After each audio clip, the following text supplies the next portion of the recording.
The next war may not begin with explosions. It may begin with silence. No warning sirens. No missile trails across the sky. No aircraft scrambling into formation.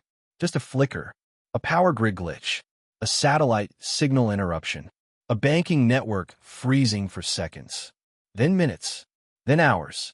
And by the time the public realizes something is wrong, the battlefield has already expanded. Because the modern battlefield isn't limited to oceans or airspace. It exists inside fiber optic cables, inside data centers, inside satellites orbiting the Earth, inside the code that keeps civilization running. The question is no longer whether cyber warfare is real. The question is whether America can maintain its edge inside it.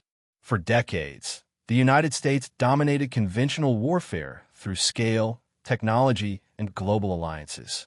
Carrier strike groups, stealth aircraft, submarine superiority. But cyber warfare changed the equation. In cyber conflict, distance is irrelevant. A keyboard thousands of miles away can reach critical infrastructure in seconds. Power grids, water treatment plants, air traffic control systems, financial exchanges, military logistics networks. Every system that depends on connectivity becomes a potential target. And in the 21st century, that means everything. But here's the reality often overlooked. The United States was not caught unprepared.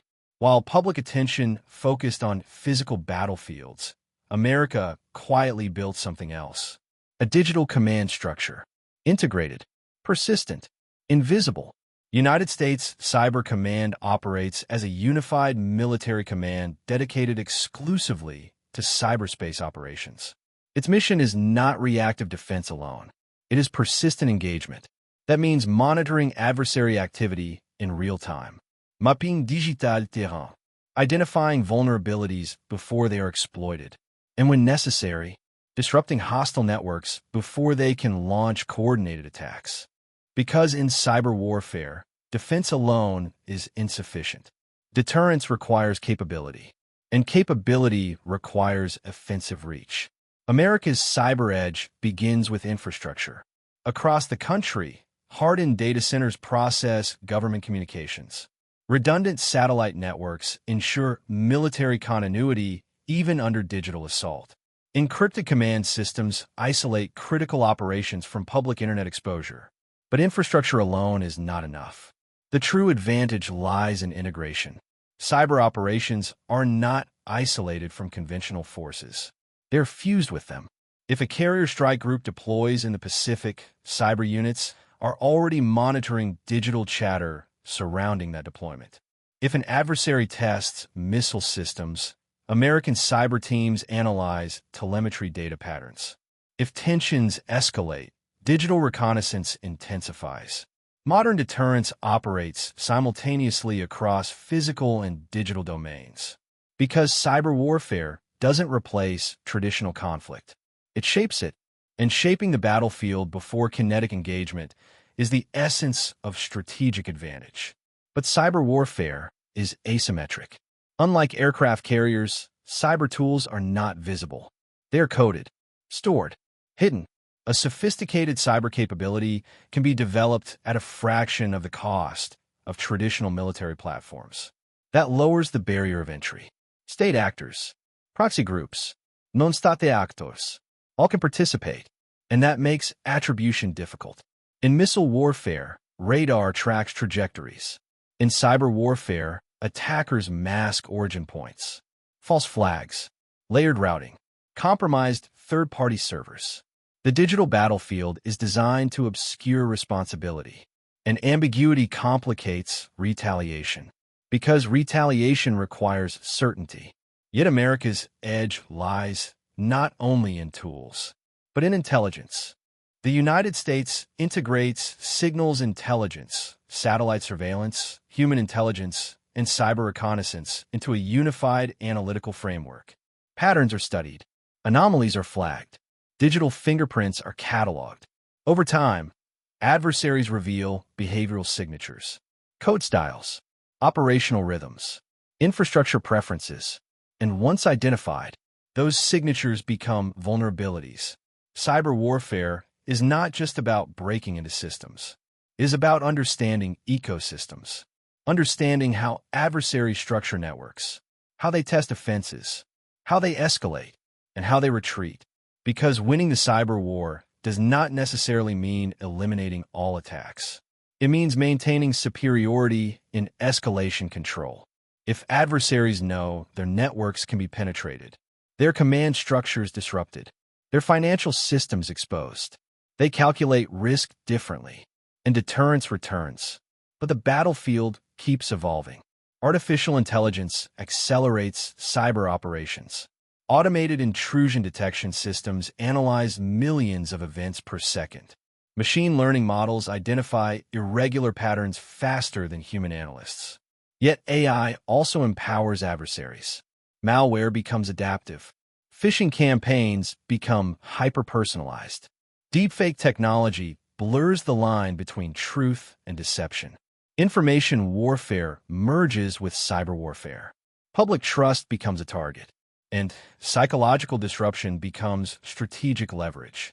So the cyber war is not limited to infrastructure. It extends to narrative control, election systems, media platforms, financial confidence. In this expanded battle space, America's edge depends on resilience. Resilience means rapid recovery, redundant systems, backup networks, segmented architecture. If one node is compromised, others continue functioning. Resilience denies adversaries the strategic shock they seek. And shock is often the objective. A sudden blackout, a bombking halt, a satellite outage. These are not merely technical disruptions. They're confidence attacks, designed to erode trust and stability. But stability built on layered redundancy resists collapse. The United States invests heavily in public-private cooperation because most critical infrastructure is privately owned. Energy grids, telecommunications networks, financial exchanges. Cyber defense, therefore, becomes a national ecosystem. Government agencies share threat intelligence with corporations. Corporations reinforce system defenses. Joint exercises simulate coordinated digital attacks. Every simulation tests response time, communication clarity, system recovery protocols. Because in cyber warfare, speed of response defines outcome. Minutes matter, seconds matter. But there is another dimension to the cyber edge: offensive deterrence. While details remain classified, it is widely understood that the United States possesses advanced offensive cyber capabilities, tools capable of disrupting adversary military systems, interfering with logistics, compromising command networks. And when those capabilities are known, even without public disclosure, they shape adversary calculations. Cyber deterrence operates in shadows. Ambiguity becomes strategic. If adversaries cannot accurately assess the depth of American cyber reach, they must assume it is substantial, and that assumption restrains escalation. Yet the ultimate question remains: can America win the cyber war? Winning may not resemble traditional victory. There will be no surrender ceremony, no treaty signed aboard a battleship. Victory in cyber warfare means something different. It means maintaining superiority over time, preventing catastrophic disruption, preserving economic continuity, protecting military command integrity, ensuring democratic processes remain intact. It means sustaining an edge in innovation, quantum computing research, next-generation encryption, AI-driven defense architecture, space-based cyber resilience. The edge must evolve faster than the threat, and evolution requires investment. Talent pipelines, STEM education, cyber workforce expansion. Because technology alone does not secure networks. People do. Analysts, engineers, strategists, operators. The cyber battlefield is fought by minds, and the United States attracts global talent at scale. That intellectual capital is part of the edge. But edges are not permanent. They require vigilance, continuous adaptation, relentless modernization. Cyber warfare will intensify. Attacks will grow more sophisticated. Targets will expand. But the foundation of America's edge remains consistent. Integration, resilience, deterrence, innovation. In the digital age, dominance is invisible. It flows through cables beneath oceans, through satellites above clouds, through encrypted signals across continents. And if a cyber war escalates tomorrow, the public may never see the decisive moves, because the most important victories will occur in silence. Systems that remain online, satellites that continue orbiting, markets that open on time, flights that land safely, power grids that never flicker. That continuity is victory. So can America win the cyber war? If winning means preserving stability, if winning means denying catastrophic disruption, if winning means maintaining technological superiority, then the edge does not depend on a single battle. It depends on sustained dominance.